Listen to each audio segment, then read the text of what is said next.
Esse é o Ancapso e nós vamos falar sobre uma reportagem recente do David Agape que desbaratou completamente uma dúvida que todo mundo tinha há algum tempo. Quem era a bruxa que foi citada nas conversas ali da Vaza Toga, né? Você lembra quando teve ali as conversas no TSE, do pessoal fazendo censura, e aí em determinado momento falou, não, porque a bruxa você sabe que ela é muito partidária e não sei o que lá. E ficou todo mundo com dúvida, né? Quem seria essa bruxa no final das contas? Alguns falaram que era a Carmen Lúcia, eu falei que achava pouco provável. A Carmen Lúcia tem alguma semelhança com bruxa, mas não fazia sentido no contexto ser ela ali, né? Mas outras pessoas, podiam ser outras pessoas. E finalmente a gente sabe agora quem é a bruxa. E olha só, ela usa esse nome, a bruxa, é o arroba dela. Vamos entender esse caso aqui. Essa notícia foi sugerida por William LF e várias outras pessoas. Obrigado aí ao pessoal que sugeriu as notícias lá no nosso site, no visãolibertaria.com. E obrigado a você que está assistindo o nosso vídeo. Se você gosta do nosso conteúdo, por favor, deixe o seu like e se inscreva aqui no canal, né? Então, mais um excelente artigo de investigação aqui do David Agape, que saiu no dia 5 de novembro. Acabou tendo pouca repercussão naquele momento, porque era justamente o dia da eleição americana, um monte de coisa acontecendo, acabou que a gente não falou sobre esse assunto, mas agora a gente tem um tempinho para falar sobre isso, e é um ponto importante por quê? Porque mostra mais uma vez essa rede de socialistas que está em torno do Alexandre de Moraes, e que eu falo para vocês. Esse pessoal conseguiu construir uma bolhazinha de influência em torno do Alexandre de Moraes, que é algo que está prejudicando muito o próprio Alexandre de Moraes e, por consequência, todos os brasileiros, né? Olha só a notícia aqui. Ele fala explicando, começa o artigo dele explicando, eu vou deixar um link do artigo dele na descrição desse vídeo, quem quiser ler o artigo inteiro, é muito interessante. Tá aqui na investigação Substack, né, o site dele. Enfim, em um determinado momento lá na Vaza Toga, né, naquele conjunto de mensagens que foram liberadas pelo Glenn Greenwald, estava ali uma menção à bruxa, né? Então, no contexto, o pessoal estava investigando bolsonaristas que teriam feito protesto contra o STF lá em Nova York, e em algum momento a pessoa, o Tagliaferro falou, doutor Ayrton, não sei se é uma boa ir para cima do David Sasser, ele vai revelar católicos e evangélicos, como também outros cantores. Não seria melhor esperarmos um pouco? A bruxa não tem esse bom senso, é totalmente partidária, sem pensar nas consequências, né? Então, ele mencionou a bruxa aqui, muita gente achando que era alguém que, né, estava insultando alguém, estava dando uma visão depreciativa de alguém, mas a verdade é que não é nada disso. Segundo identificou aqui, ela usa o perfil @bruxaod, ou seja, ela usa o nome bruxa mesmo, né, no Twitter, né? O nome dela é Letícia Saulorenzo. É essa moça aqui, ó. Essa moça é a bruxa, ela usa esse nome, a bruxa. Então o Tagliaferro não estava sendo insultuoso, ele não estava diminuindo ela, ele estava simplesmente referindo ela pelo arroba dela, que é o arroba dela no Twitter, que é @bruxaod, né? Enfim, e como vocês podem ver, está aqui uma reportagem dela no jornal GGN, que é um jornal de extrema esquerda. Como vocês podem imaginar, ela de fato é muito partidária, ela é de extrema esquerda realmente, né? E aí o mais interessante é quando você começa a ver esse tipo de coisa aqui, qual que é a ligação dela com Alexandre de Moraes. Por quê? No final das contas, aqui no currículo dela, aqui no currículo Lattes dela, ela coloca que Tribunal Superior Eleitoral, ela teria um vínculo institucional, colaboradora informal, enquadramento funcional colaboradora, carga horária 20 horas. Olha, isso daqui levanta muitas questões, né? Porque em tese, no serviço público brasileiro, você não pode ter colaboração informal. Ou você tem um cargo formal, existem até cargos no serviço público que você não recebe dinheiro, que você trabalha sem receber dinheiro. Eu, por exemplo, trabalhei durante muito tempo como conciliador no Tribunal do Rio de Janeiro. É um trabalho que você não recebe nada por isso, mas você toma posse, você tem um cargo, você tem uma formalidade ali, você passa a fazer parte do tribunal, depois você é desligado também, justamente porque tem que ter essa formalidade, é um serviço público, né? Você está tomando decisões ali como se fosse o Estado brasileiro, né? No papel do Estado brasileiro. E ela é uma colaboradora informal no TSE. Isso daqui é o currículo Lattes dela, tá? Então, aqui, ó, também ela teria um vínculo com o Sindicato dos Professores do Distrito Federal. Então ela é sindicalista, Que surpresa, estou falando, a pessoa é totalmente de esquerda. E colaboradora informal do TSE com carga horária de 20 horas semanais. Isso daqui é uma coisa que levanta um monte de questionamentos. Na primeira coisa, a gente vê que realmente ela está envolvida nessa história. Mas ela está envolvida de uma forma informal, dentro de um tribunal. É uma coisa realmente muito estranha isso daí, né? Bom, tem algumas indicações dela aqui. Ó. Militantes do PT em Portugal lançam curso de formação sobre desinformação. E entre as várias palestras que tiveram lá em Lisboa, em Portugal, está aqui, ó, militância digital no dia 7 de junho. Isso daqui é de 2020, tá? É uma coisa já antiga isso daqui. Laura Capriglione e Letícia Saulorenzo. Então, ela é uma das pessoas que ensina sobre militância digital na esquerda. Então, olha que coisa curiosa, né? A pessoa que supostamente está assessorando Alexandre de Moraes de forma informal no TSE, a ponto de ser referida como a bruxa, e referida porque era conhecida, né? Ou seja, uma pessoa que tinha uma atuação constante. Isso mostra que quando o Tagliaferro se referiu a ela, ele não estava se referindo a uma coisa esporádica, não, é uma pessoa que está ali o tempo todo, que já fez outras recomendações e coisa e tal, né? Ou seja, essa pessoa que assessora informalmente o Alexandre de Moraes. Cara, gente, isso é um escândalo. A gente tem uma militante de extrema esquerda focada em militância digital que era assessora do Alexandre de Moraes no TSE de forma informal, sem nenhum vínculo, sem nada ligando e coisa e tal, sem nenhuma coisa. A gente está falando isso aqui. O que a gente está vivendo hoje é uma ditadura da coligação PT-STF. É o que está acontecendo. É militante do PT que está fazendo isso daqui, né?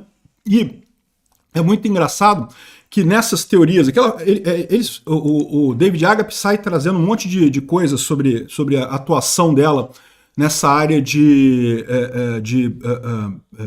combate à desinformação ou militância digital, né? Que no final das contas é a mesma coisa, né? E aí é muito curioso como ela faz aqui dois momentos aqui. Quando o Glenn Greenwald fez a Vaza Jato, vazou as coisas contra o Moro, era só elogios aqui para o Glenn Greenwald aqui. Não, depois que o Intercept, um beijo, Glenn, transformou em provas todas as nossas convicções a respeito de Moro, né? Transformou em prova nada, porque nas mensagens que vazou ali não tinha nada indicando que realmente houve parcialidade do Moro no julgamento.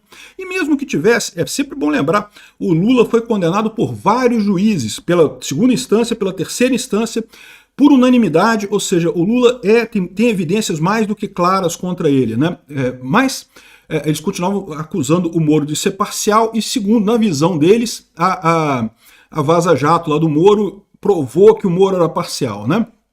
E aí, ela elogiando o Glenn Greenwald, não, porque, para começo de conversa, o maior escândalo do planeta não tem o destaque devido nos jornais, como os jornais estão passando pano para esse escândalo que é a forma como o Moro conduzia as investigações e coisa e tal.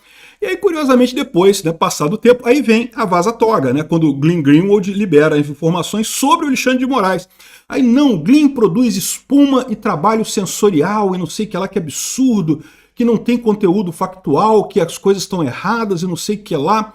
Ou seja, né, ela é aquilo que eu falo para você, é a pessoa partidária mesmo, né? Ela tá nesse negócio, não interessa, ela tem a visão dela de mundo e é só isso. O que preocupa nesse caso não é ela ter visão de mundo dela, ela tem o direito de achar o que ela quiser dos eventos no mundo. O problema dessa história é que ela é uma pessoa claramente à esquerda, que por algum motivo está sentada do lado do Alexandre de Moraes, assessorando o Alexandre de Moraes sem um cargo público. Ela estava lá no TSE, não sei se ainda está, tá? Porque isso aqui a gente está falando daquele momento em que aconteceu a vaza-toga, né? Então, na época, o Alexandre de Moraes era presidente do TSE. E ela própria coloca aqui no seu currículo que era colaboradora informal do TSE. E a gente sabe, pelas mensagens trocadas ali na vaza-toga, que ela fazia parte do processo de revisão de mensagens, de censura, de cala-boca de todo mundo lá, né? Ou seja, uma pessoa da extrema esquerda, ligada a Vaza Jato, ligada ao PT, né, na esquerda da esquerda, estava supostamente assessorando o Alexandre de Moraes. É lógico, ela usa para isso como desculpa, ela pode ter usado para isso como desculpa o fato de que ela é estudante ou ela é doutoranda em linguística pela Universidade de Brasília. ela repercute aqui a ideia da mangueira de incêndio da falsidade, que seria uma técnica usada pelos russos de desinformação, né? Nesse estudo que ela fez aqui, ó, o cara traz o estudo aqui, ó, esse estudo que ela fez aqui, ela coloca que esse é o tipo de ataque que é feito contra o STF, mangueira de incêndio da falsidade, né? É um estudo que é uma técnica que teria sido descrita aqui por esse Instituto Rand, coisa e tal, e que, de novo, isso é uma besteira, isso aqui é uma besteira.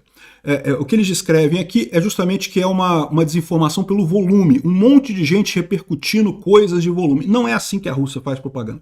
A Rússia tem muito robô, é verdade, tem muita gente falsa, muito operativo, tem, mas esse pessoal todo, na propaganda russa, na desinformação russa, eles seguem um esquema muito claro de identificar as coisas que colam no público e amplificar esse tipo de coisa a partir de contas conhecidas, de operativos conhecidos.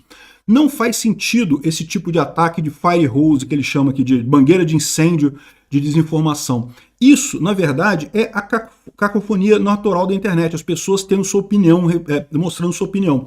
Isso acontece com os russos? Acontece. É feito pelos russos? Não, não é feito pelos russos, é uma consequência da desinformação deles. Da mesma forma, o que acontece, as críticas contra o STF são muitas, muito grandes e descontroladas, né, sem uma coordenação, justamente porque não são uma coisa orquestrada.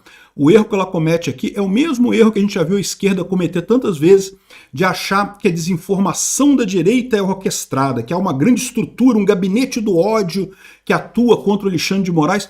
Quem que financia esse gabinete do ódio? Onde é que está isso daí? Como que consegue esse negócio, essa estrutura? Não existe isso. O que existe, esse monte de críticas desencontradas contra o STF, são desencontradas exatamente porque são críticas de um monte de gente diferente. Não é uma coisa que tem uma consistência devida a uma programação. As críticas da esquerda são, você pode reparar, todas as críticas que eles fazem são nesse sentido. Ah, é o disparo em massa de WhatsApp que teria provocado a eleição do Bolsonaro em 2018.